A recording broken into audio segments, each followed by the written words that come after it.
Welcome to the Sandersonian Institute of Cosmere Studies, where there's always another secret.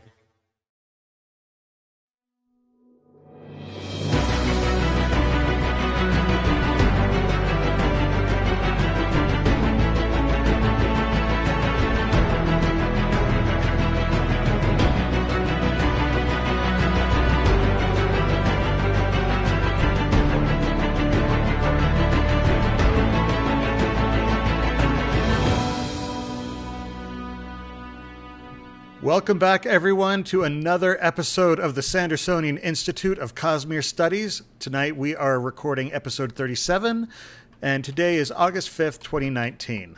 In this episode, we are still on Roshar, continuing into part 2 of our discussion of Oathbringer. I'm Bill, and I'm joined, as always, by my airsick co-hosts, Amy and Jordan. Welcome, guys. That word is far too true for me. What do you mean? I hate being on airplanes because every time I feel queasy or my kids feel queasy just bad memories of the last flight. It was different kind of airsick. Yeah. Anyway. And that's from being up with too high elevation. This is where we're... Yes. So technically none of us could be airsick because we're up in the mountains. So. Yeah. We're up All I know is I have been literally sick. I have just gotten over one of the worst bouts of either food poisoning or stomach flu ever, and it was horrible. I personally think it was voodoo. For those of you who listen to the podcast recordings or watch the videos on YouTube, we would like to remind you that you can join in chat, where you can see wonderful slip-ups that never happen on here, I promise. It's not like ever. They never happen. No. We've never made mistakes. There's no recorded evidence of that. It's true. It's all been deleted. I mean, it doesn't exist. It never happened. But we record each episode live at www.twitch.tv/innkeeperstable. We want to have you join in the chat. Try and distract us. I dare you. No. That'll get him to listen, right? If you dare him. Yeah.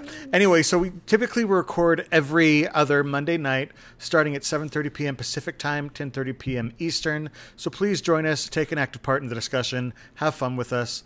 Now, speaking of which, it's actually probably a good time to let y'all know, though, our next episode, we're actually recording a bit out of sync at a different time than normal. We will actually be recording an episode this Saturday. Same time as usual, so 7:30 p.m. Pacific, 10:30 p.m. Eastern.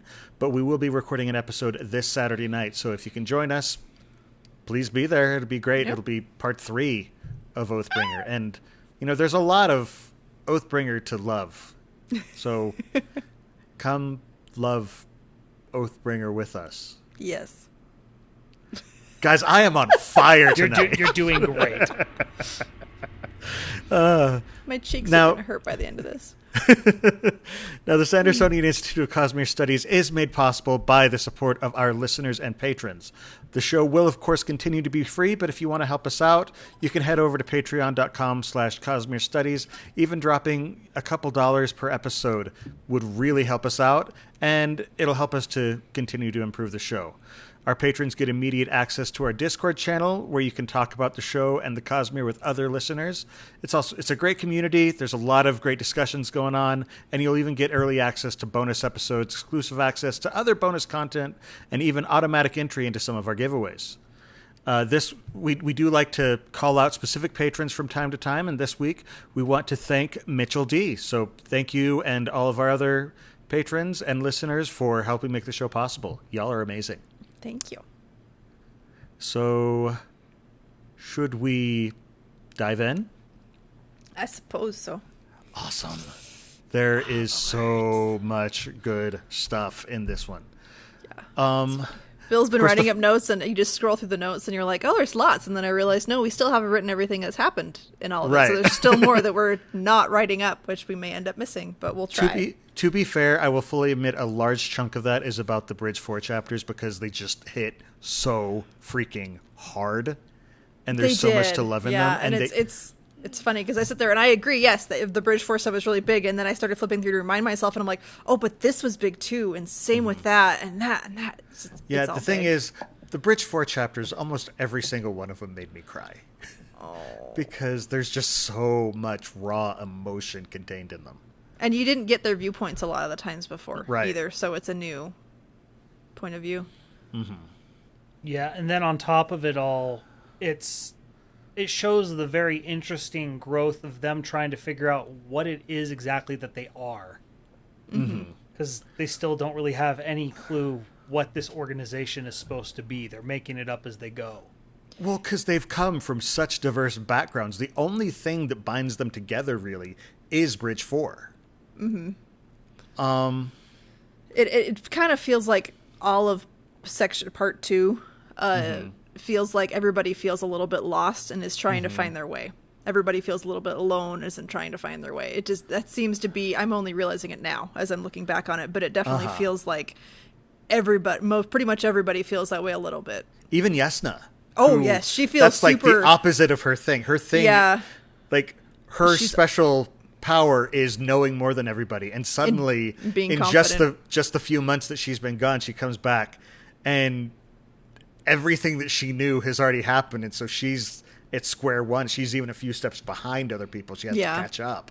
Yeah, and she ends up admitting it in front of Shallan, and that kind of weirds Shallan out a little bit. That she's like, what? I should not have that in common with her. She's like, that's not what I want to have in common with Yasna. It's one of my favorite Shallan lines. Just like, oh, yes, I just wish it wasn't ignorance that we shared. Yeah. That would not be my choice. Nope. So let's talk about Yasna's return, because we get Shallan's perspective on it first. And she's not super happy about it, actually. I mean, she's happy that Yasna's okay. This is amazing. But Yasna immediately falls back into the role of, I'm your mistress and she's my ward. Yeah. And Shallan's just like, well, to be fair, Yasna did all this stuff, and all Shallan had done in the time she was gone was Grope and Eldritch Spren. Which, I'm sorry, Brandon's line, Grope and Eldritch Spren, is... By the way, Grope and Eldritch Spren is my Toad the Wet Sprocket cover band, but... Oh, man. I did love that line. That was a good one. I'm pretty sure I burst out laughing at that. Well, and the thing that's weird about it is, at least with Shallan, is Shallan doesn't really confront her about it. Right. She just sort of like, oh, I guess this is just the way it is. And it's just sort of like, I mean, you could just, as Shallan, just be like, hey, so I think we need to revisit this idea. Well, I think they do kind of, or at least Yasna talks about it to Ivory or something. I know there's some conversation about continuing that, but there was, no, Yasna ends up talking to Shallan about it. They do talk about her staying as her ward. She's like, I don't know how to school you in being a light weaver, but you need to still learn all of these other basics that I haven't taught you yet. And she really has a very interesting and, in my opinion, very wise perspective. And actually, even Pattern calls it out. After Yasna leaves, Pattern comes out and he's just like, she is wise. Which Shallan, of course, does not want to hear then. No. She's very much run away, don't look at it, don't want to deal with it, don't. She's very much, Well, to the point where she talks about creating another persona who's a scholar. Yeah. And it's just like, wait, no, that's Shallan. That's Shallan. That's me. That's who I am. You. Yeah. Right? So she does have part of her psyche is trying to not keep shattering itself apart too much, but she's still definitely struggling this whole section. You can tell she is losing herself in Radiant and Veil. It's kind of painful to read. Yeah, these are the chapters where I'm like, I'm out on Shallan this book. It drove me nuts. It's just one of my pet peeves when people won't confront stuff, and that's her struggle this entire book. So yeah, that's what she's fighting for most of the book, and it is painful, but it's good to see that for people who do struggle with confronting things, as you can see it in somebody else. So you can yeah. Or even in yourself, and that's one of the things that can make it really uncomfortable. Is you see them, you're just like, no, you're being an idiot. Ah, crap. No, that's me doing it. I'm the idiot. Yep, because self-realization is not always fun. And Shallan needs a bit more of that. So yeah, it's really interesting just seeing how the dynamic between them shifts and then sort of shifts back, because like Shallan's initial response when Yasna calls her out, she gets sulky. Oh, and she gets snippy with her, because at one point, Yasna says, "This is a simple thing that I need you to do," and she's like, "Well, if it's so simple, why don't you do it?" And I'm just like, my mama would have flipped my lip.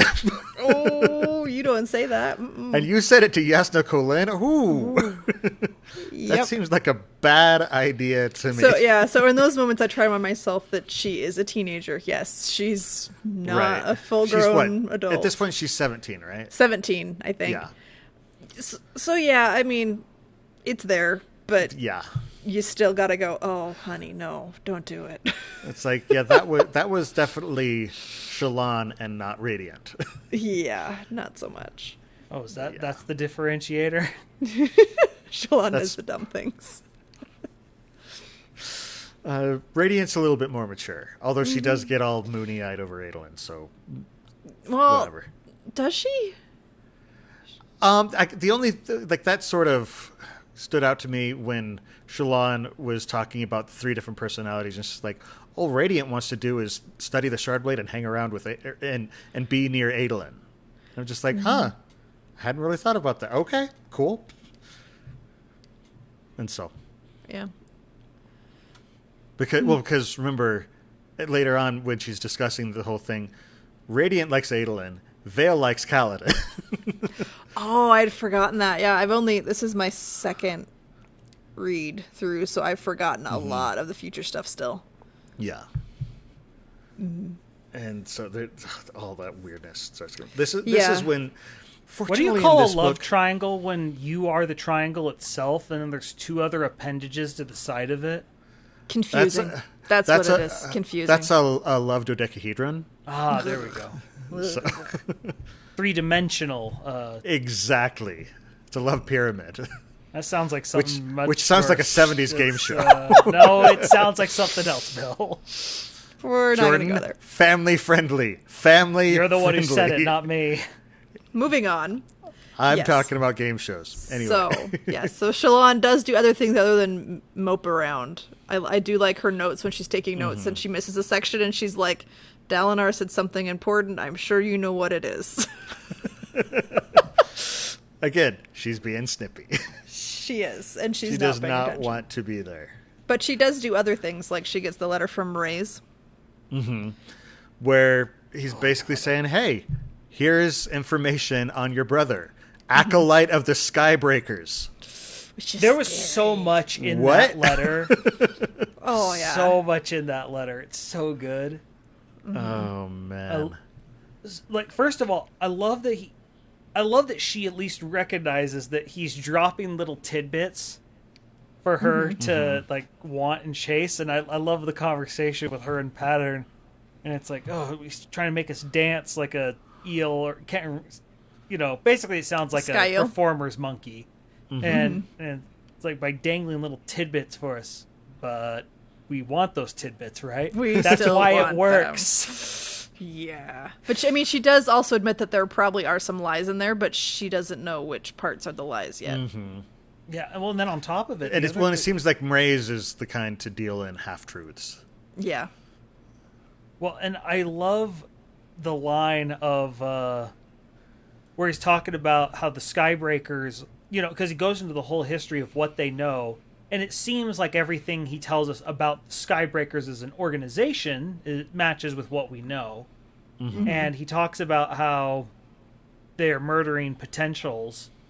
And one of the things he points out is there was another Surgebinder in the camp. We don't think that they knew about the Bridgeman because they could have killed the Bridgeman at any time while he was a slave. So someone else, and it's just like, who is the someone else? Well, we know who the someone else is. But it says they were eliminated. The way he phrases it, it makes it sound like the Skybreakers made sure that person was killed. But we know who that person is. That's Tien. I don't think it's talking about Tien. I think it's talking about someone else. Because Brandon's confirmed it. No, he's confirmed that there's another person. Did he say that's the other person that he was talking Yes. about? Yes. Oh, I was looking he for said that. He said it was Tien. Tien was a Lightbringer. Or Lightweaver. Lightweaver. Like, that part I knew. I thought, I was looking for No, it was Tien that he was talking about. So apparently they had noticed Tien. They didn't know about Kaladin. But Tien was a little bit ahead of Kaladin because he said that Tien, before he was killed, is basically where Kaladin was in through the beginning of Book 1. So Kaladin is now beyond where Tien was, but Tien was actually a bit ahead of Kaladin. Before, yeah. Mm-hmm. But I just love how he's just dangling these things for Shallan to just be like, why? What? Why'd you say that? What is this? Mm-hmm. Yeah, I'll want to double check that, but I'm almost positive that was Tien he was talking about. I'm not good with all the words of Brandon and everything. If I'm wrong, don't at me.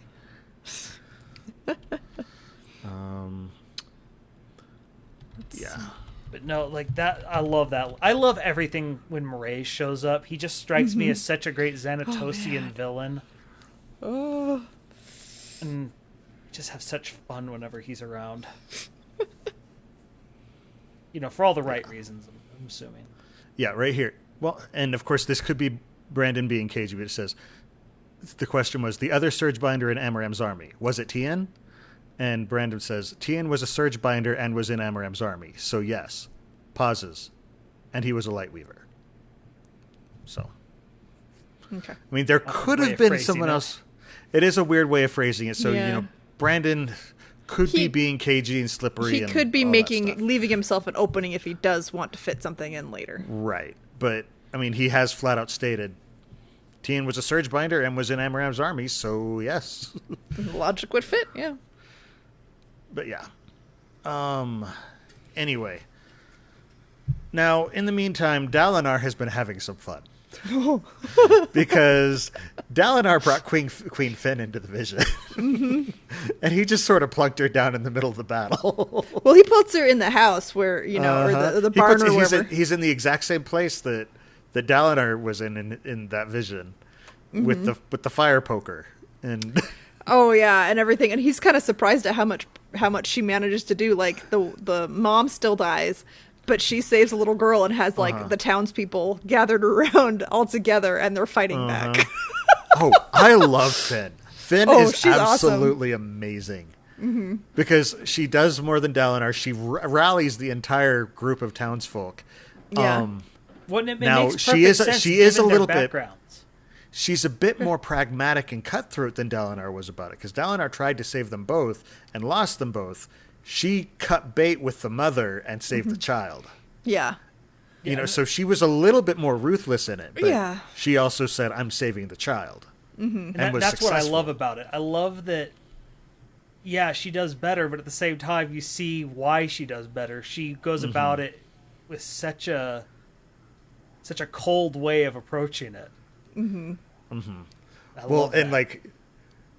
And Dalinar shows up and she turns around and she just starts swearing up a storm like, you? What are you doing? What is going on? Yeah. And she's just absolutely kind of wild-eyed when he first comes up to her. Mm-hmm. Because, she's been fighting Voidbringers. And, and then she's having to do it in her sleep now, in this weird setting that she has no idea how she got there or anything like that. She's acting like it's a big deal and it's difficult. She needs to chill. Yeah. Oh, man. She did show a soft side, though. I remember at the very end of the vision, she wants to go make sure the kid was still okay. Yes. So she does still show that. And again, she was ruthless and cold about it, but at the same time, she prioritized the child. Yeah, it was practical. Mm-hmm. Yeah. It was practical, but there's still an empathy in there. Yeah. Mm-hmm. And I think that's also where she finally starts to open up to Dalinar a little bit, and he finally realizes his biggest issue with talking to her is that he was being too political and too straight-laced, and she's like, this is not the Dalinar I know. What you're not. I thought I was talking to a committee, not to you. And so he's like, you want me to yell at you? And she's like, no, but well, she said there's a lot more honesty in honest yelling than this very cold scheming. Yeah. And so, he's like, at the end, he's like, fine, I know how to talk to her. I just be myself, and I know how to do that. So, of course, then Dalinar has some other fun with the vision. He brings in, well, I say has some more fun. Fun things happen to Dalinar because Dalinar next brings the Emperor of Aesir, who we previously met as Gox. I can never remember his full title. Emperor Yanagon Akasix, Akasix the Third or something. Prime Akasix. See, I can't ever remember that full title. It's too long. Well, there's more on top of that, so... Yeah, there's more. Yeah, but, so he brings Gox in. Of course, Gox is this kid who's already been thrown into the deep end. And doesn't really know what he's doing, ruling, but not ruling Aesir. Yeah. But at the same time, he's... you can see he's a bit more haunted by it. Oh, yeah, because he's probably not seen any fighting to that degree. No, he was a thief. He was a street urchin. And Brandon actually asked the Stormfather to put him in not quite in the same horrific situation that he was. Yes, who did Dalinar. I say? You said Brandon. They're all Brandon.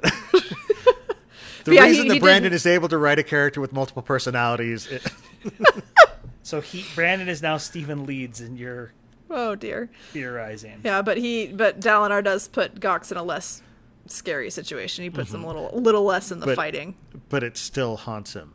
But because Dalinar's covering him with the arrows. Yeah, he's like he's watching him down there, and he keeps being like shooting people down, so he's not overwhelmed. And so he doesn't, and it mentions that he doesn't really seem to even notice that some of the corpses have arrows in them. And yeah, he doesn't catch on to that yet because he's probably too freaked out. He's just trying to survive. Oh yeah. Like I just remember poor Gox when they were infiltrating with Lift and how nervous and not ready for this he was. And then you throw him into the middle of one of the worst battles in the history of the world. Oh yeah, it's pretty traumatic. Yeah. Oh, but yeah. But then things get fun because Lift pops up. And the Stormfather gets so mad. Well, and that's the thing. You don't usually see the Stormfather just completely taken off guard. Yeah, he's not at all pleased. But he's just like, what? You should not be able to do that, woman. And you realize, oh, he knows cultivation. Yep. The other thing that's, or the Night Watcher, whichever. The other thing that's cool about it is it's getting Dalinar to meet Lift. But the other thing that's fun about it is the fact that through these visions we find out the Stormfather is picking up some of Dalinar's bad habits, including swearing. Which is kind of cool. Yeah, and the Stormfather saying storming, you're just like, well, wait a minute. Well, he said because it was the vision before that where he brings Navani and Yesna in, and Dalinar has got his arm cut off, and he's like, just heal it, and he's like, I can't. He's like, yes, you can. You brought Storm. He's like, no, that'd be cheating. That's cheating. He's like, and he keeps climbing up and stuff with only one arm. He's like, no, it's fine. I can't cheat. Damnation, like, just regrow your arm. And Dalinar's like, I might be rubbing off on him. Yeah, it's merely a flesh wound. Because he does say at one point, I used to be able to shrug off stuff like this, and it's just like, as he's got a stump, it's like, I mean, well, okay, not exactly like not quite this. No, that's okay, maybe a bit more, but your arm's off. But oh gosh, Lift. She has no respect for anybody. Oh no. Well, I mean, she says that Dalinar is not trustworthy because his butt's too nice. Because he spends so much time swinging his sword, so that he's not trustworthy. No. What logic are what? Street urchin logic. Yeah. Lift logic, because Gox wouldn't say that either. That's the thing, because Gox gets kind of embarrassed, and Dalinar looks at him. He's just like, she has a thing about butts. I don't. It's a thing. I don't understand it, but it's a thing. She's like, everyone has a thing about butts. It's like, I don't know. I don't know if they do. She's just so confident in her perspective. Her liftness. Yes. Yep. It's like the only reason somebody would disagree with me is because they're wrong. And that's just... What else can you say to that other than lift? Yeah. She's just so lift. At least she's not talking about awesomeness, though. So yes. We're good. When I love the little nods, because this is the first time Gox has seen her since she left for Yedal. Yeah, that Yedal. city that we can't remember. Yes. And he's just like, hey, you're back. Not quite, but I'm close. And it's just like, how did you get here? Nothing makes sense with you. And we still don't know that. Even at the end of the book, we have no clue what's how she did it. That's because she's an expert at getting places she's not supposed to. Yeah. I'm figuring there probably is some kind of connection that she has with Gox since she brought him back to life. Is my guess that just came to me. That might be part of how she gets in. That's very possible. And then, of course, there's been speculation within the books that she's at least part in the cognitive realm. Yeah, because that's how she can touch. That's right. Wendell. Yeah. Mm-hmm. Mm-hmm. But even given that, it's just like, how does she... How do you do that? Oh, yeah, there's a lot more to find out. And I'm worried that we won't find out for several more years because Lift's flashbacks aren't until book 6, which is after the time skip, which is after the gap. So we may have a little while to wait to find out exactly what's going on with her. No, unfortunately, the same is true as with Renarin. So. Oh, man. But good stuff. But yeah. Mm-hmm. Yes. Good times. All right, so Amy, Amy or Jordan, I'm not sure which of you has the Kaladin Yesna face-off. Oh, that was would me. Probably be Jordan. Okay. I love, first of all, because this is my first favorite character in a yelling match with my third favorite character, and I love arguments like this in bacon wrapped shrimp.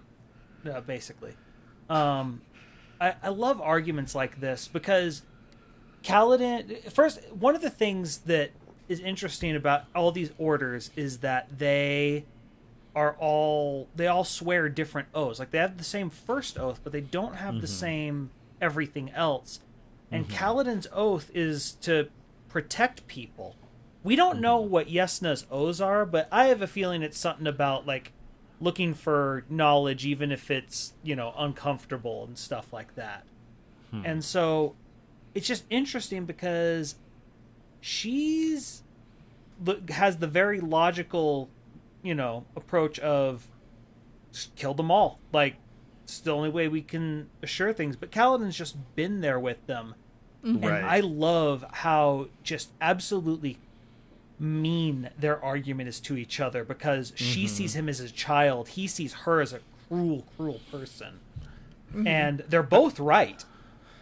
Unfortunately, that set off a lot of people speculating that they're going to get together, and I'm just like, no, I don't think so. What? No. I'd ship it. But anyway, it's a great argument that shows off that there's going to be, like, as they expand, there's going to be even more issues for this fledgling group because it's not going to get easier to balance everyone's ideals. It's only going to get harder. And as it gets harder, there's going to be bigger fights, and Dalinar's going to have to try and moderate everyone's needs. Yeah. Because it's like, Seth comes in now, and he's going to have his Skybreaker ideals, which are much more... to be fair, his Skybreaker ideal is to do everything that Dalinar says. Yeah. So it's a little bit different that way. So, but it's at the same time, it's going to be, at what point does he have to sit there and be like, okay, what's the right thing to do here? Is, just because Dalinar... Except that Dalinar is his law. Yeah, like, but what if he can't talk to Dalinar? He would just go WWDD. DD. What would Dalinar do? I don't think he's well suited enough to know what Dalinar would do in a lot of cases. He's quite nuts. Yeah. Yeah. Poor guy. He is quite literally disconnected from reality. Yeah. And so I don't know. Gosh. It's I think it's that scene is a scene that is going to be something that we see more of in the future. And I like those. I like seeing people debate the merits of these things because they're tough questions. Yeah. Well, yeah, and that's one of the things that is really cool about the concept of the Knights Radiant, because it is a group, but it is one of the most diverse groups because they each have very different priorities. And that's why it goes to the bondsmiths to unite them somehow. Best of luck with that. Yeah. Oh, man. Okay, so let's get back to the Bridge Force stories. Let's get back to the stories that made Bill cry. Because, honestly, there were genuine tears several times in these chapters. The thing that's interesting to me, about my experience at least, is when I read these the first time, I actually was kind of eager to get through each of the Bridge Force stories and just sort of push through them. Because they advanced a lot of specific characters, but on my first read, I wanted to get the plot. I wanted to know, okay, what's going on? My second and third read, I was just like, holy cow, these are powerful. And part of that comes from knowing what's coming, because you see them worrying about something and you're like, oh, just hold on for like another week and you're going to be fine. Just, you can do this. Come on. You buck up, little camper. You got this. And so I think the first one we get is Sigzil. Yeah. And the very first thing he does is he starts reflecting on his master. And we know who his master is. Yep. His master is my number one character, Hoyd. And he mentions that Hoyd had rescued him at some point, and then just leaves off because he doesn't need to dwell on that point. I would like him to dwell on that point because I want to know what happened. I got bad news for you, Bill. He's not going to dwell on that point. We might find out about it at some point, though. Oh, yeah. Stormlight Secret History. It's going to happen. And I love that he tries to explain something to Kaladin by telling him the story of the Three Moons. And he does not do well. He just is fumbling over it. And Kaladin's just sort of like, What? He's like, well, see, moons, they want to, that one's clever. And it's just like, oh dear. No, remind me, did Hoyd tell that story in the last book, or is it later on in this one? I think it's later. Yeah, it's later on in this one. Okay. Because I don't remember it very well, so it means it's in the later. I'm pretty sure they do that twice, where we tell a story earlier, and then Hoyd actually tells the story. Hoyd finishes the story. Now with The Girl Who Looked Up, he tacks on a little bit more. Yeah. With this one, he just tells the story because it's been butchered so awfully. Poor Sigzil. Sigzil is not an artist. Sigzil is a scientist and a mathematician. What are you talking about? He was named a world singer, so clearly he's got this. Yeah, he's not the one to tell the stories. He's the one to record them. Yeah. But I love all his little things where he's trying to bring up all these little logistics of, so are we vassals? Because if we're vassals, can Dalinar call on us? If he can't call on us? Oh yeah, he wants to get everything laid out very, very specifically. Yeah, he's trying to go through and going, okay, well, what about religion? What about this? What about moral standards? What about... He's going through and poor Kaladin's like, oh, no. Just all these things to keep track of, and I'm already struggling to do the normal stuff, and now you're throwing all this on top of it. Yep. But Sigzil they're good questions. Yeah, they are. Sigzil is a less grumpy dachshund. Yeah. He likes to handle the minutia. Well, I think it helps that he can actually read and write, and he sees nobody else is doing it, and he probably has a lot more training than everybody else in the group for such things. But he also cares about these things, and the other people just don't. They don't. And he's just like, because he wants to study the limits, so that it's sort of the way that Brandon works with magic systems. By telling you what you can't do, suddenly it opens possibilities for what you can. And that's kind of what so he wants to go through with the disprove the null hypothesis and say, okay, we actually can do this. Now let's expand. The point he gets pissed at everyone else not taking his the tests he makes seriously. You were skipping, Rock. You're not supposed to skip when they're doing that race. Yeah. That was in Scar's scene, right? Yeah, that was Scar's scene. Poor Scar, who still can't fly at that point. Not skipping. Hornator War Dance is very manly. Very manly. The other thing I loved in the Sigil chapter was I loved him being like, look, you can't push your stuff on everyone else. He's like, okay, that makes sense. And then Kaladin, of course, accidentally does, a very similar thing with Lynn, and not, he doesn't read the situation properly. Right. And because it makes sense because he's grown up in the military. He just makes an assumption. Yeah. And it's societal standards, and that's what he expects. Yeah. It's not something he even is consciously thinking about.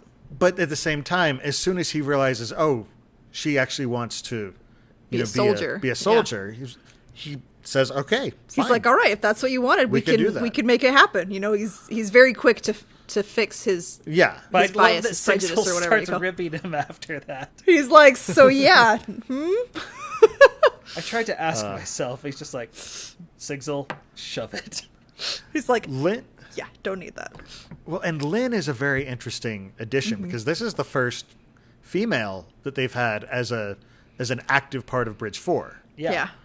And they get like 4 more too, or something like that. But you don't get names for them. But the thing that I love is she is just so eager to be a part of this. Oh yeah. And she quickly becomes accepted. She still feels a little bit outside, but that's largely because she can't breathe in Stormlight yet. And there are a lot of other characters can't. And this is where Bill starts crying, because in Lunamore or Rock's scene, the last time we march. Okay, this chapter, there were so many good moments. That chapter was so dense. Yes, it was. First off, this is the first time we've ever had an Unkalaki perspective. And it feels different. Brandon has a good way of doing the whole show don't tell from perspective, because certain characters notice certain things, and it colors both them as a character, and it colors the scene as well. And it's just very interesting seeing through Rock's eyes. Yeah, everything relates to the food and how he's cooking and what and all of that. And I'm kind of makes me go, man, I wish I was more of a cook that way, but it's not my passion like it is for Rock. But it is. Yeah. It does make you want. It made me want to be more like that, because I wanted to feel the same things about all the food and whatever else. But like for example, Renarin comes over. I've noticed Rock is essentially the bartender of the group. Yeah, he's the one they come to and they just talk to him. He prepares the food. He's off by himself. He's not worried about things. He's shown himself to be a trustworthy confidant. And so Renarin comes over and he's talking about feeling separate and different and not fully belonging. And at this point, it's because Bridge 4 are becoming Windrunners, and he's a Truth Watcher. So he can't. So he's different. And I just love that Rock, the simple logic. He's like, "You're a Surge Binder. You can heal people. This is a great addition to the team. Yeah. You have different abilities, and they're helpful." But I love the line he says, "You can be you without this being a bad thing." Yeah, because being different does not have to be a negative. And that's a lesson I had to learn when I was young, because I always felt very different, and then it's just like, okay, so I'm different. Cool. That means I got perspective they don't. I don't get what they're doing. They don't get what I'm doing. So I'm going to enjoy doing what I do. I love that. What? No, keep going. I love that Renarin picks up on that, and then immediately goes over and talks to Relaine. Because of everyone who would feel like they don't belong. Oh yeah. Relaine, the Parshendi, the enemy. he's still accepted as part of Bridge 4, but it still feels different. And Renarin notices, this is somebody that I can help. This is somebody who feels even more separate than I do. And even before this scene, it was a trend that R'lain and Renarin would talk and hang out, because in R'lain's scene he comments on that. But particularly at this moment, because Rock, not just like, what do you think it's like for him? And afterwards, Renarin goes over and he sits with him. It's just, it's this really cool moment. And then Teft. Not Teft. We're still in Luna Morse. Before we get off into what else happened in Rock's chapter, at the beginning, he talks about how he can almost hear the rhythms, which is interesting. Yes, it is. But because we know that he has Parshendi blood, that the Horn Eaters have Parshendi blood. Yeah, both the Horn Eaters and the Herdazians have Horn Eater, or not have some Parshendi. Parshendi blood. Exactly. The other thing he says, and I think he said it was a great something, but I can't remember. But his grandfather fought an unmade, it sounds like. And that was one of those things. He sort of says it offhand. And he's like, "Well, I'll have to tell them about that at some point." Right. But it's one of those things where you're like, Rock, shouldn't you maybe have said something about that when, I don't know, you guys were getting ready to, fight Unmade or fight Reshafir, or maybe after, because you fought Unmade, and like, oh hey, this could be important, but he's kind of keeping it to himself. Which you're like, why is he keeping it to himself? What else is there that we don't know? It was very interesting to me. And then I love the scene, or the moment when Scar, who cannot breathe Stormlight himself, is still able to teach Rock how to do so. Yeah. Rock breathes in and he's just like, huh. Well, look at that. And he teaches Lynn as well. That's in Scar's chapter, though. Yes. So we'll talk about that. But we're still on Lunamor's chapter. Sorry. And then Hobber. That was the moment that it was just... That's when I think I first just started getting really choked up. And because he's just been trying. He's been... he wants to be part of Bridge 4 still. He wants to help. But in the last book, when they fought Szeth, he had his legs taken from him. Yeah. He had his legs chopped out with a shard blade and hadn't been able to feel them. And, so he's just concentrating on this. That's all he does. Is he's trying emerald. So he's hard. just staring at it. And then suddenly he breathes in some. And he, it surprises him and he's just like, I can feel them. And somebody, who is it standing next to him? Because there's somebody standing next to him, and they're like, "Bring him over!" Because everybody hurries and gets as many gems over to him as they can. I think Kaladin does. Is it Kaladin? Okay. Well, it's very reminiscent of when at the end of Words of Radiance, when Lopen starts to regrow his and tells everyone, bring me your spheres. I got glowing to do. I got glowing to do. Well, and then the moment where Lopen, sees this happening, he comes forward and he gives the Bridge 4 salute with both hands. Yes. And it's just coming from Lopen. It's just like, oh, that's powerful, because Lopen gets it. Lopen went years with only one arm. And so he gets exactly what Hobber is feeling right now. And yeah. And then Brandon decides to drive the dagger home by reuniting Rock with his family. Oh yeah. He's just like, if you're not crying yet, I got something for you. Because Rock hasn't seen his family since he was made a slave. So it's been over a year, about a year. He doesn't want to tell them to come yet because he's not ready to see them. And then suddenly they're there, and he just embraces them. No, wait, I thought he paid for them to come with his first paycheck. Yes. Did he? He did. Yeah. Yes, I remember that. But that's right. He it's sent how for them. long everything Right. takes forever to get up there, and on top of it, it's a treacherous journey, and you start going through the and Right. all this. and then on top of potential. it, he sees a caravan get attacked, and he's waiting for his family. Like that horror. Yep. But then, as soon as he sees them and he sees that they're okay, because his wife is hardcore, and he comes in, and he's just like, "Everyone, come! This is my wife, and this is my first son, and this is my first daughter, and this is my second son, and this is my second daughter." It's like, this is my wife's song, and then this is my daughter. She's a different kind of song. And then this is rock, but he's a different kind of rock. Another rock, he's a different kind of rock. You do not have him here.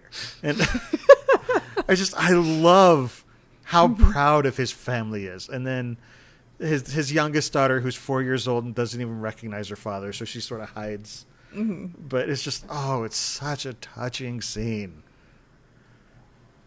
And finally, at the very end, they have the final bridge run.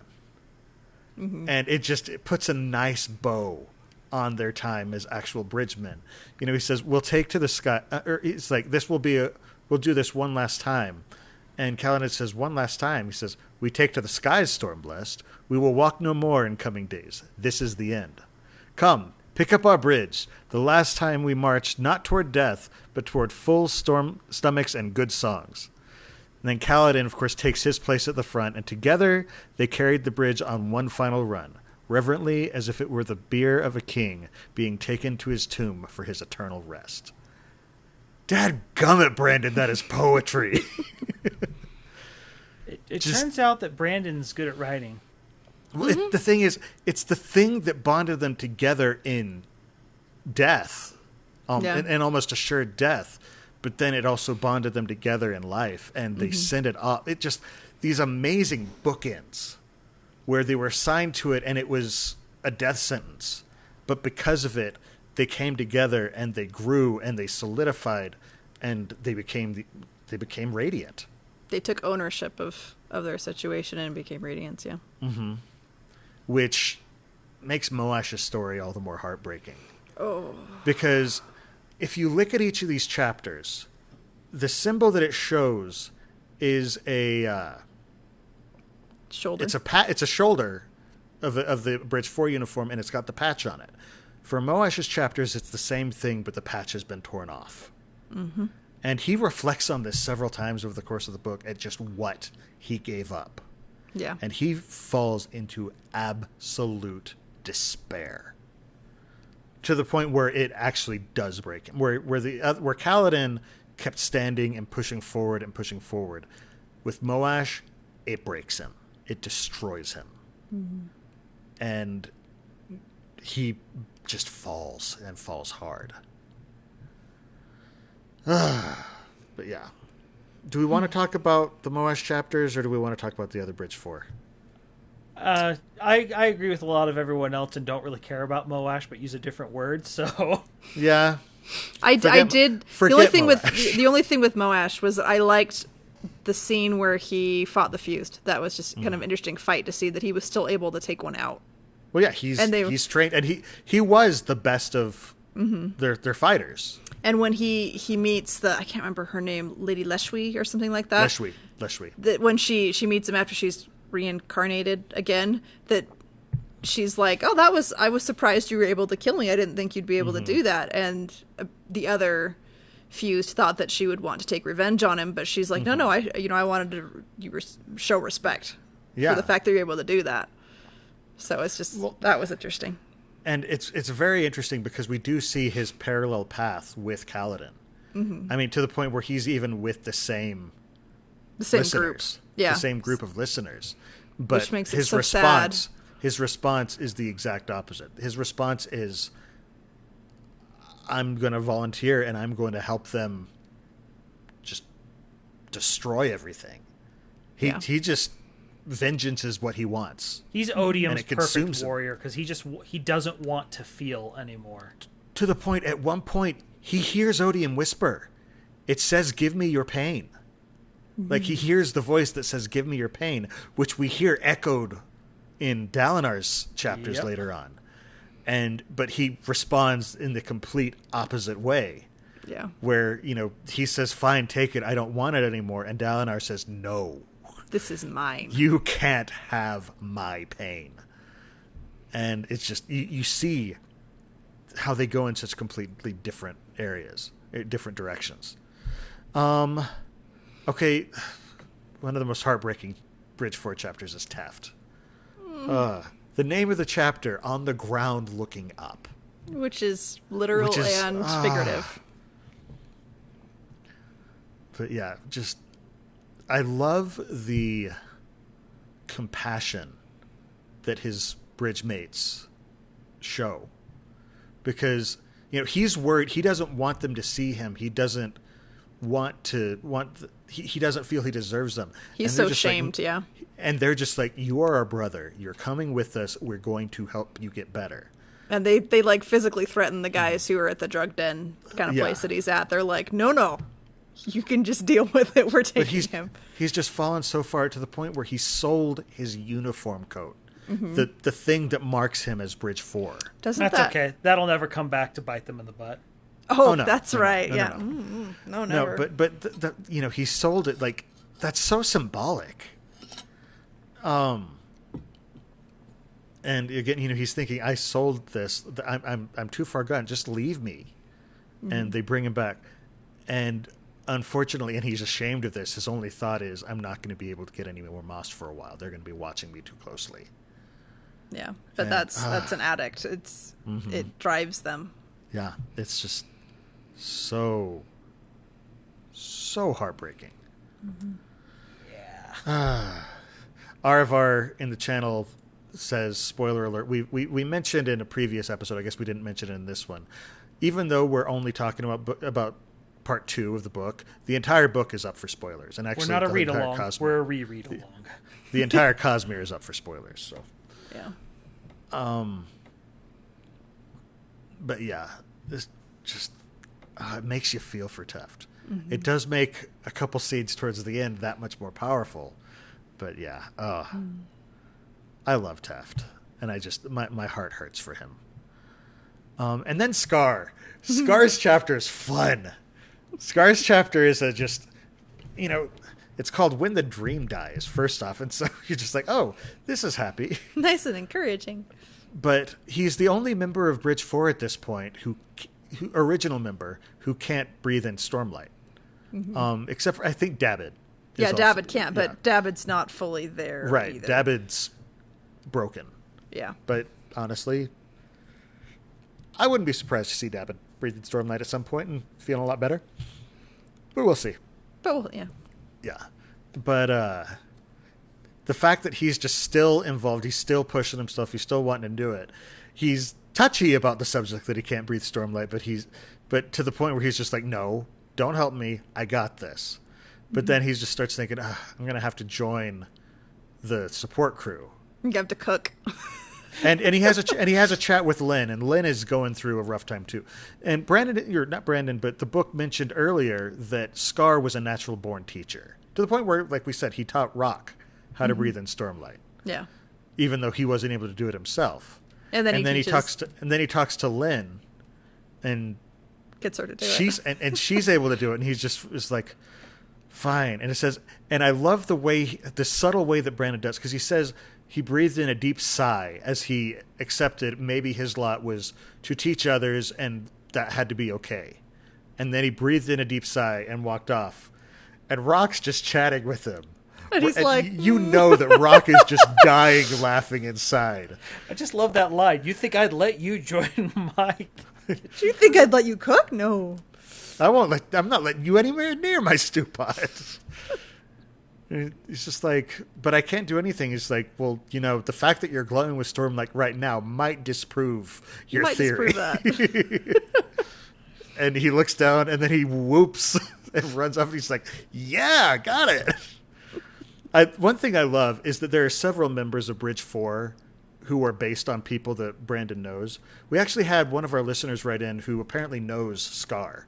Like, oh, really? Actually served in the military with him, in fact, I believe. So I just like, okay, that's really, really cool. But yeah, and it's just really nice to see. And then, of course, our last member of Bridge 4, Relaine. That is Jordan, such a you want to take us on this one? Because he has no clue that he's not actually alone. Mm-hmm. And I just, it's one of these things, whenever that happens, whenever you find, like, you're that alone, and he's surrounded by friends, but not friends that understand him. Because how can they? Like, he lives in a world of television, and they all communicate via radio. And so it's one of those things where, and he gets frustrated with them, so frustrated with them at times, because he feels like their pet at times. And, yeah. And I don't know. It's just, it's rough. But I love that at the end, Kaladin is just like, I guess that's just a thing people say. Uh-oh, our stream... Yeah, I know. I'm working on it. Okay, cool. But yeah. It's just... I just liked Kaladin's line. He's like, I can try. Or no, that was Relaine who said that, but Kaladin's like, can you tell me how it feels? When he's fully engaged, he's fully listening and doing everything he can. And that's something that Relaine keeps noticing, is that they try, but they just don't have the same perspective, and they can't fully understand because they don't share all the different traits and things. Right. It's a rough chapter, but I just love that at the end. It's just such a good way to end it. Yeah. So a lot of, since there's been like the Me Too movement and stuff like that, like I've had some interesting chats with my husband actually about the female perspective on things. And I have never had anything truly horrible happen to me, but I've had little things here and there that were unpleasant and scary or whatever else. And so it was interesting to talk to him and have him fully listen and realize that no, it's not just the random women out there. It's a lot of women who have it happen to them. And so teeny way, I can relate to Relaine in that a lot of people around me don't have the same perspective on things. Right. So. Yeah, it's just, it's so good. Yeah. Plus, the other thing I love about his chapter is just knowing that at some point we're going to find the lost listeners. And I just hope that Relaine gets to make it to that moment. Oh, yeah, because that's going to be an awesome moment for him. That was another one small thing that I noticed from Relaine's perspective is the people that he listed as missing from Narak. They were all the big players. Eshonai was the very first person he mentioned. And the second one was Eshonai's maid, I believe. Oh. I can't remember his name for the life of me. And Venli. Thude. Yeah. He didn't mention Vinley. He mentioned a third person that I don't think we know. No, I think they were all... It wasn't Vinley. Because I remember thinking, he didn't mention Vinley. Like, I remember actively thinking... They were all big characters that I recognized their names, though, and I can't remember them right now. Eshonai and Thude were the two one that of the I other recognized. ones who... I don't know. I felt like I recognized all the names, but I can't remember them now. But it was very interesting. I can't wait. I hope we get more from him in future books, because his perspective is maybe the most unique. I would bet that we get a lot of him in Rhythm of War, just because this is a very Parshendi-centric book, I think. Oh, yeah. All right, well, we might need to move on to the big event, though. Oh. So which one? There's so many. Well, first, let's talk about some of Shallan's scenes. We'll get to what I know Jordan's thinking of. But Amy, do you want to lead us off on some of these? The ones that Shallan I listed there. Yeah. So we kind of already talked about like her note taking and things, and that she's listening in on these meetings and stuff, but she's not staying focused, and she's having a lot of imposter syndrome and not feeling like she's up for it. And I mean, she's 17; she doesn't know the different countries as well as she should, but she's also admits to herself that she's not looking at the books that Adolin got her either. So she's not stepping up to the plate. She keeps retreating and freaking out. And there was one of the meetings I think Navani was kind of running it, and it was and Renarin was there, but he was like the only guy there. Yes, and I loved that scene. And I don't remember all the details from it, but I do remember that Dalinar comes in and she's like, "Well, that's kind of weird," and he's just like, "I'm just just want to observe," and she realizes that he's there to help support Renarin. Well, what had happened is Renarin came in and he chimed in with some sort of point. They're talking about Urithiru and how he said they're not Fabrials. They're afabrial. That's right. Because he's been observing things, but he can't explain it properly. Yeah, he did it in his esoteric way. Yeah. And then she, I can't remember the woman's name, but one of the other women who was there, she just chimes in and she's like, "Oh, I'm sorry. Are you an expert artifabrian now? Should Navani be worried about?" And Shallan lets her have it. And immediately Yasna sees it and she just sort of rolls her eyes and just like, "Oh, you fought that too hard." But then Renarin says thank you to Shallan. He's like, "Thank you for picking the non-violent way to back me up." he appreciated it. And then of course Yasna meets her afterwards and she's like, "Of course you used your it's like you could have used your words as a nuanced way, but you threw a dictionary at her." Yeah. But what I love about that is she says that, but when it's time to tell off Amaram, she does it in the motion, like she does it Shallan rank just turned up to 11. Except that Yasna again, she's a master. Like she still just cuts him down. She admits to herself that she probably pushed it a little bit, but Amaram was asking for it. I just love it. He goes to pull shoving his shard blade, and she just pulls Stormlight. She's go ahead, give me a reason, do it. and Yesna's my favorite character, and I'm just like, do it, give her a reason, do it. Because turn him to stone.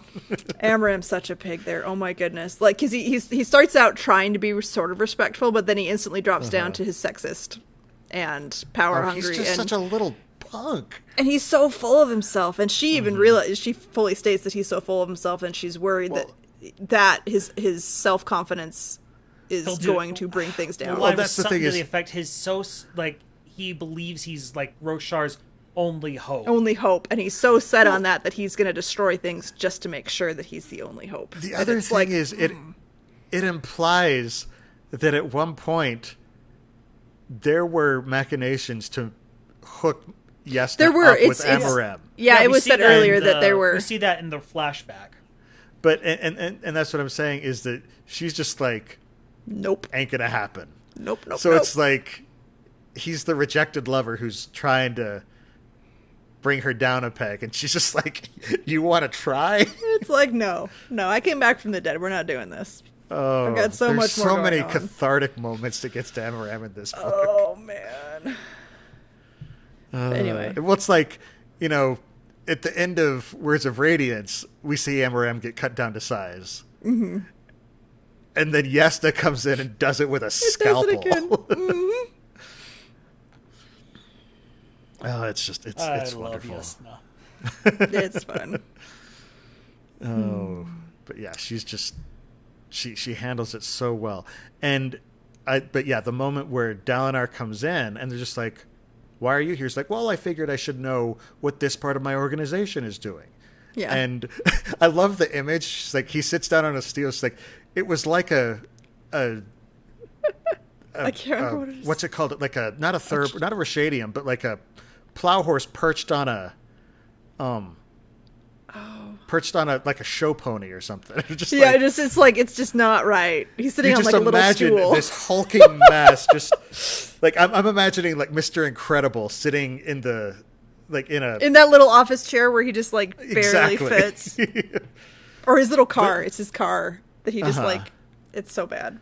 But then Renarin looks over at him and he just sort of gives him a smile, and Dalinar just gives him the little the fist pump of solidarity. He's like, I gotcha. Because I mean, you can tell that Dalinar does love his son, even if he has a harder time connecting with him. He does try, and it's always touching when you see him trying. Dalinar has had some rough moments as a father. I saw a post on Reddit today that said it was like, it was a meme. It was from Kung Fu Panda, And it was where he's looking at the dragon scroll, and he's just like, it's empty. And the dragon scroll is listed as reasons that Dalinar is a terrible parent. and I'm just like, I'm sorry, there are some reasons that Dalinar was a terrible parent. He's overcome those reasons, but he had bad moments. Yes. Spoiler alert for the end of this book. He did murder their mother in a fiery blaze. Yeah. Yeah, he didn't. That wasn't do it though. It's. But I'm just saying, if you're trying to earn Father of the Year, that's not a good point to lead with. But that said, first off, he doesn't remember that at all. But second off, he has really been working to redeem himself, and he's doing a heck of a job at it. Yeah. But yeah, oh gosh. So good. So good. So the other Shallan scenes were when she's dealing with Ishna, the spy, and training Vatha and her men. And it's kind of interesting to see. That's not Shallan, that's Vale. Yeah. Yes, Vale. You're not paying attention. Sorry. It's hard to keep them all straight. I'm a troll. You're sorry. fine. So when the Shallan Vale, Radiant, whoever, the Lightweaver, So she's Vale, and she's talking about Shallan and complaining about Shallan with her men, and it's kind of interesting to sit there and go, well, she's mocking herself, and she's really buying into it. So it's just more of seeing her break herself, kind of. Right. And then she manages to spot Ishna, and then sort of semi-recruits Ishna, and has her teach them her Vale included, how to be better spies. And so it's just kind of interesting to watch that little bit. It doesn't get too far into that, but they're beginning to do that, and she's trying to use her men to watch and see if they can find other things that are going on in the camps. So, well, because again, they've already spoken up to her and said, we need to be used or we're going to fall back into bad and they're habits. saying that to Vale. They're not saying it to Shallan. And Shallan, Shallan is like, we need to use them. It's not good to just let them go to waste. I mean, to the fact that they're self-aware enough to recognize it's like, I need a task. Give me an assignment. Because what is it? One of them has a medal. He's like, I have a medal. He's so proud of the medal he has. Keeps bringing it up. I love it. Because I mean, these are guys who were not doing great things and were not in a wonderful place, and now they suddenly have responsibilities and pride in themselves, and that does a lot for people. That when you have that pride in yourself, it changes everything about you. So. What? Sorry, just Doc's comment in chat. Don't worry about it.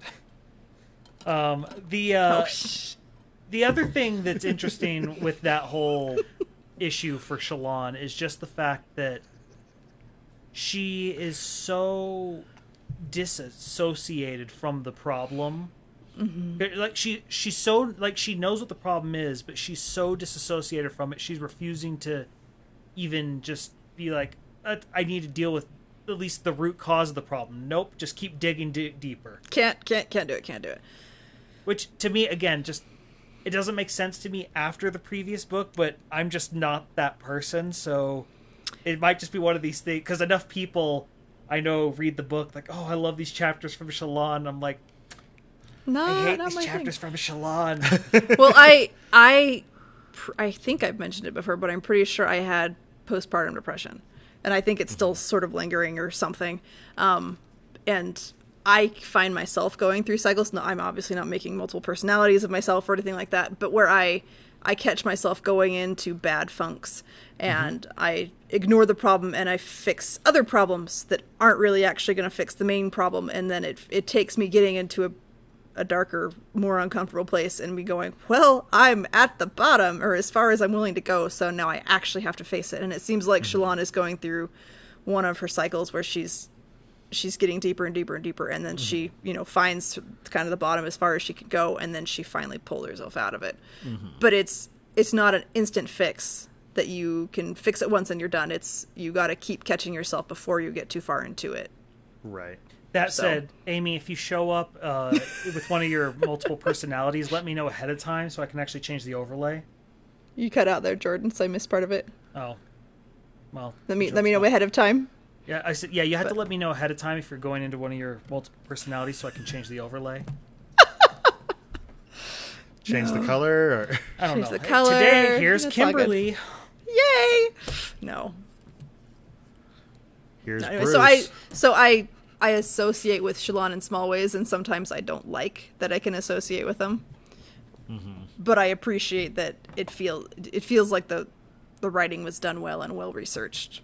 Yeah, Right. and that's, for me, that's one of those things. Enough people have told me, I read enough people like, oh, I love these chapters, it's so well done. And I'm just like, what is wrong with me that I am the only one that hates these things? No, be glad you don't have to feel it. Yeah, I've seen several other people who aren't like they want to just skip the Shallan chapters, and so. Oh, good. I'm not alone. Yeah, you're not the only one. All right, so let's get to the main event that we've been putting off because it happens the very last thing in this.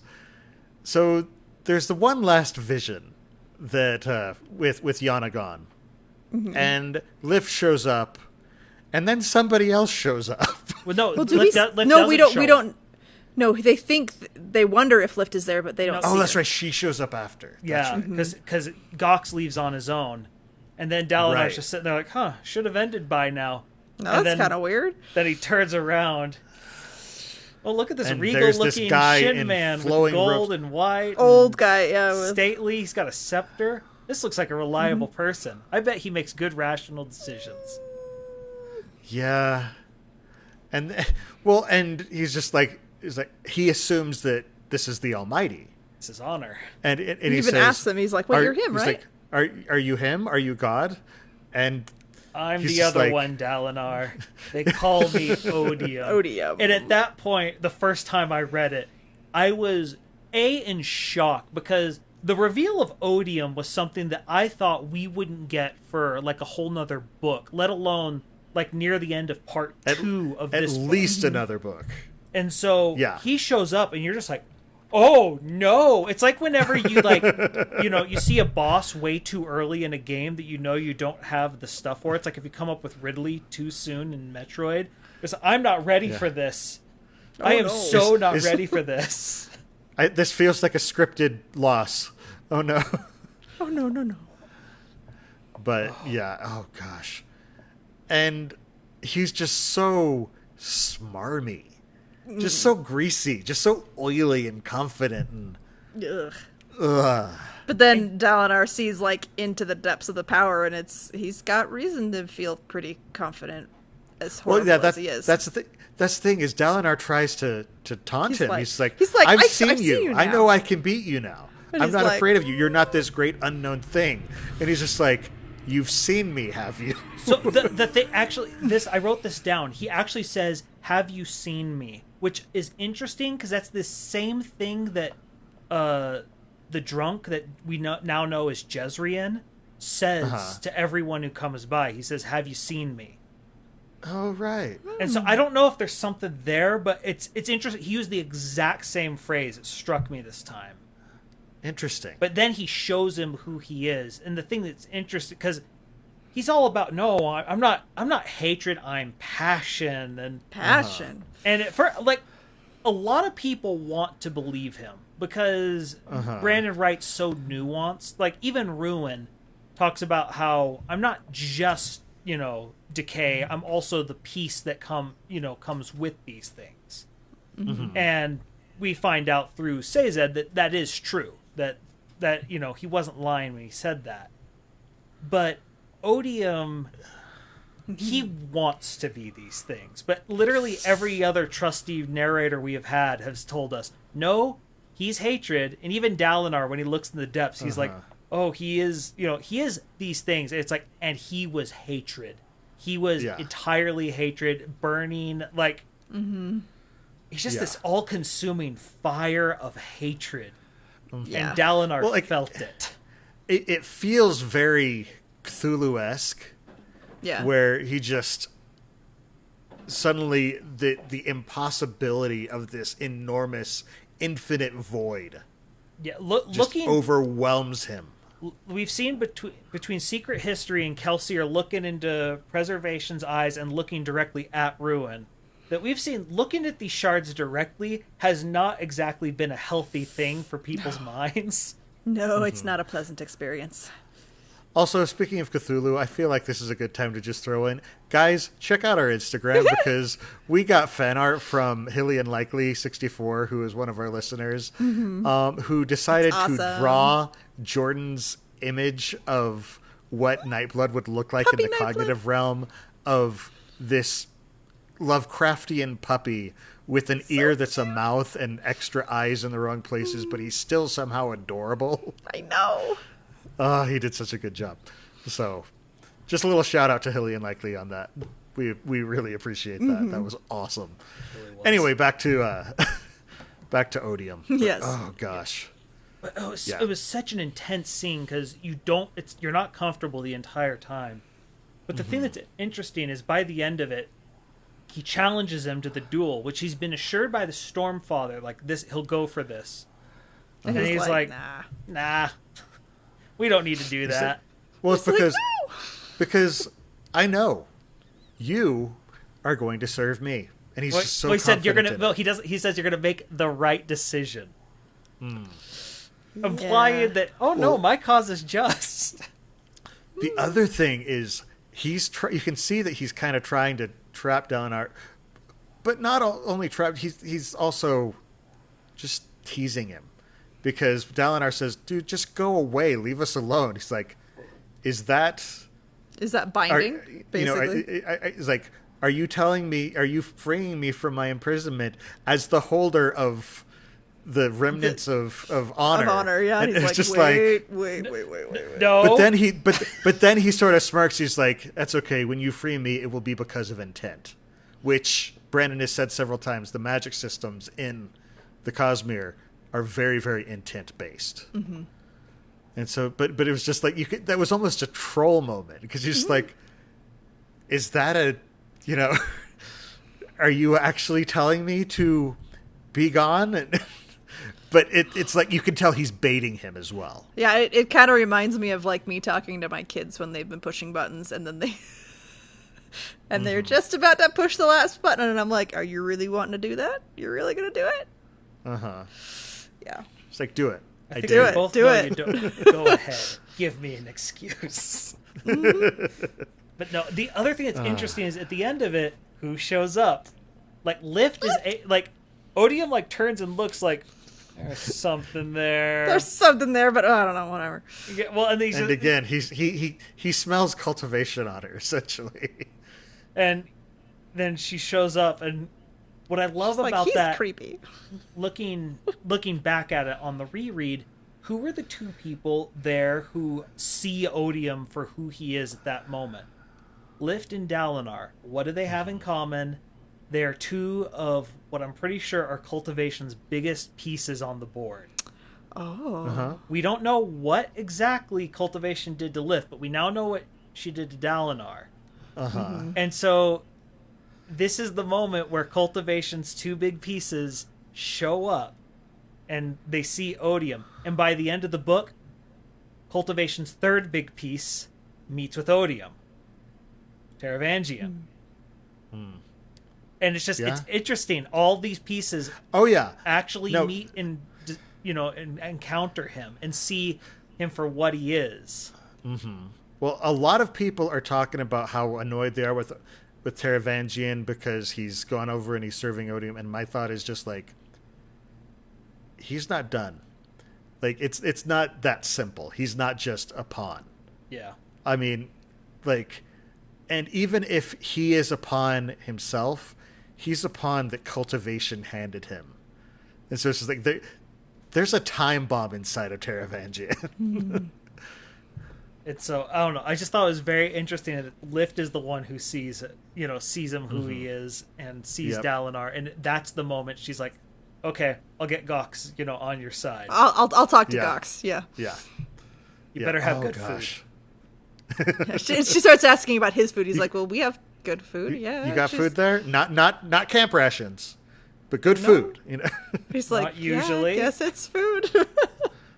Well, and I love how she mentions again that the people in Yeda lied about food and just how horrible they were. Yeah. Okay. I do want to touch a little bit on, we don't have much longer to talk. We're actually really running long, but I do want to touch on Dalinar's flashbacks just a little bit. Yes. Because there's some great moments. At one point, Evie actually suggests that Dalinar visit the One or his avatar. Mm-hmm. Now, we know that, the One is what they worship, and she is talking at this point about the Night Watcher. Mm-hmm. Now, my personal thought it's just a corruption of, it's a reference to autonomy, and that the Iriali and Ririns are coming from one of autonomy's world. She actually even uses the term "a sun at night" could as a positive thing, and I'm just like, that feels like it could have some sort of reference to Taldane. Yeah. But she talks about. So I feel like that belief might be one of those over time decaying. We're pairing up the Night Watcher and the One myself. That's they're just mishmashing my personal, different things. That's my personal opinion. Where's she from again exactly? She's from Rira. Okay, Rira. That's right. Yeah. Okay. Which is sort of a sub part of Erie. Yeah. Yeah. So it was just, she's so sincere about everything, and seeing like toddler Adolin. He's so cute. Oh my goodness. He's like standing on top of a troll, and he's like, look how fierce salutes I am. Him. Mm-hmm. And it's just, it's like he wanted to know the best way to talk to you. Or to greet his father. And I told him that you were a soldier. You're a general. And he or a general, and he came up with that on his own. I'm just like, oh toddler Adolin. You were just as charming as a little one as you I are love the guards who were like, oh yes, you're very fierce, yes. Yep. And then he meets Renarin. Mm-hmm. And Renarin is just not Dalinar. I think even just as an infant, Dalinar doesn't connect with him the same way. Doesn't click the same way, because he's there right after Adolin's born. Mm-hmm. He still loves him and cares for him, but there's a disconnect, and you just feel sorry for poor Renarin, because his dad just already doesn't get him. Well, and his name is born unto himself. It doesn't make sense in their language, because it's mixed with the two different languages. Because she's basically taken each syllable for a meaning and combined them together, which apparently works where she comes from, but in Alethi it's just like because he's named for the Nar in Renarin is for Dalinar. Dalinar. Mm-hmm. But his name means he was born like unto himself. Which, yeah. And he's just like, what in the world does that mean? It almost feels just alienating. Atrocity of a name. Mm-hmm. But again, you can tell that he cares for him. Adolin's the one who can talk to him and connect with him. Yeah. And we see that from the very beginning of the first book. Mm-hmm. But yeah, it's heartbreaking. And then, of course, you progress into what we talked about with Renarin in the Bridge 4 chapters, and just never feeling like he belongs. And I mean, that you start with his dad doesn't get him when he's an infant. It's understandable why he might feel that way. Yeah. But again, Rock talking to him, he's like, you can be you, which is different from everybody, and that's not a bad thing. It means you have additional skills to offer. Mm-hmm. And so it's a really cool way of tying it up. The other thing that I remember is that Dalinar is just through a lot of these chapters, the flashback ones, he's uncomfortable because he's not able to be the warrior anymore as much, and so he doesn't know where to fit, and he doesn't get the thrill as often, and so he just doesn't know what to do with himself. He just feels kind of lost. Yeah. And so it's kind of a theme going on, and that he does get to go back to camp and do that different campaign, and he's like, oh, I wasn't away that long. I couldn't have been gone that long, and it's been long enough for Renarin to be walking. So it's quite a while. Yeah. So good.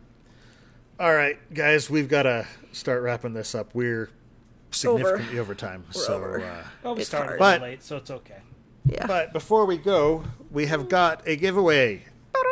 So this time I will actually describe it for our audio-only listeners as well. We've got a decal with the Knight's Radiant symbol. It's kind of hard to see. It's on a background. This is the kind of thing you can put it in your window, let all your friends and neighbors know that you too are radiant. And that's just prime. A special thing. So we will have a post up on our social media channels sometime this week. Sometime this week. That'll be on... I'll try and get that up tonight because we're recording our next episode Saturday. On Saturday. So that way we'll try and just give them... I'll try and get that up tonight so people have time to enter before that. But, yeah, so it's like... I love going to Brandon's store because every time I check it out, there's something really cool there. Mm-hmm. I mean, that is a gorgeous decal that you can put and just display your nerdery to everybody around you.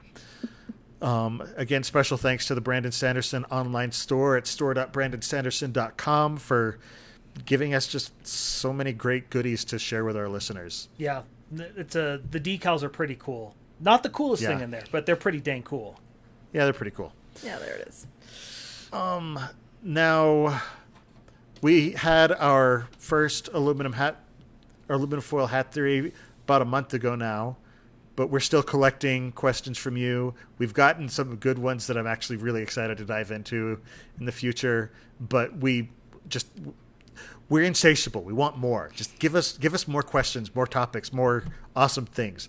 Anything you think of, feedback, ideas, limericks, go ahead and send them to us at cosmerestudies@gmail.com.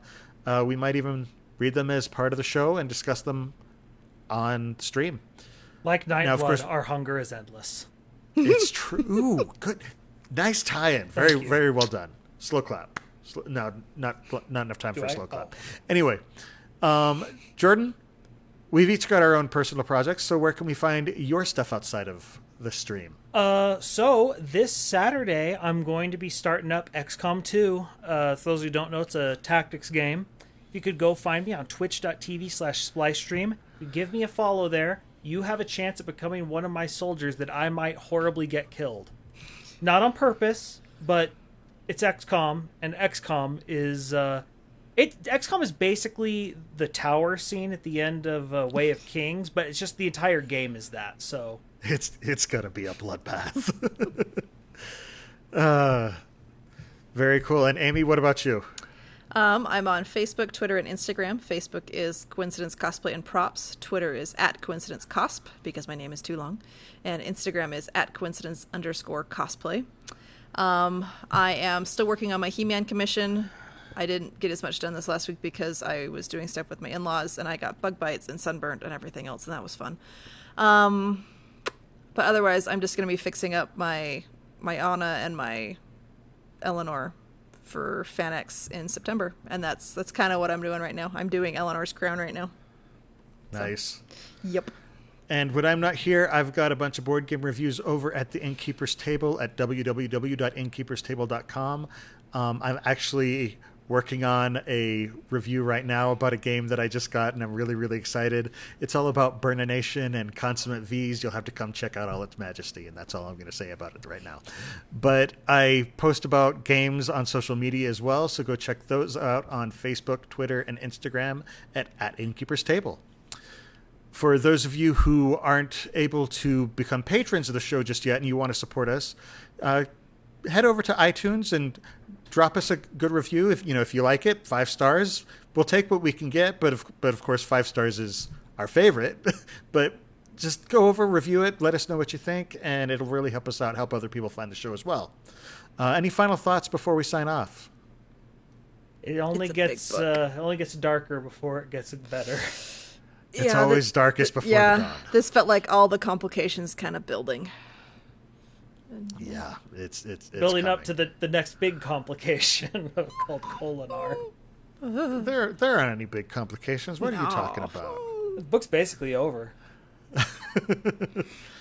Of course, in addition to the live episodes of the show that stream on twitch.tv/Innkeeper's Table every 2 weeks on Monday nights at 7:30 p.m. Pacific Time, 10:30 p.m. Eastern, our listeners can find videos on YouTube or audio recordings of the podcast on iTunes, Spotify, and pretty much anywhere else that you can find podcasts. So go over to one of those, search for Cosmere Studies, you'll find us. You can also follow us and contact us through Twitter, Instagram, and Facebook under the profile @Cosmere Studies. Now, for our next episode, the episode is actually going to release on our normal schedule, but we're going to be recording it sooner than normal since I'm going to be out of town later this month. We're going to be getting ahead of the game and recording our next episode this Saturday at the same time as usual, 7:30 p.m. Pacific Time, 10:30 p.m. Eastern. We are going to be continuing our discussion of Oathbringer, moving into Part 3, so join us in chat here on Twitch on Saturday night, August 10th, 2019. In the meantime, though, on behalf of Amy, Jordan, and myself, thanks for listening, and remember, there's always another secret.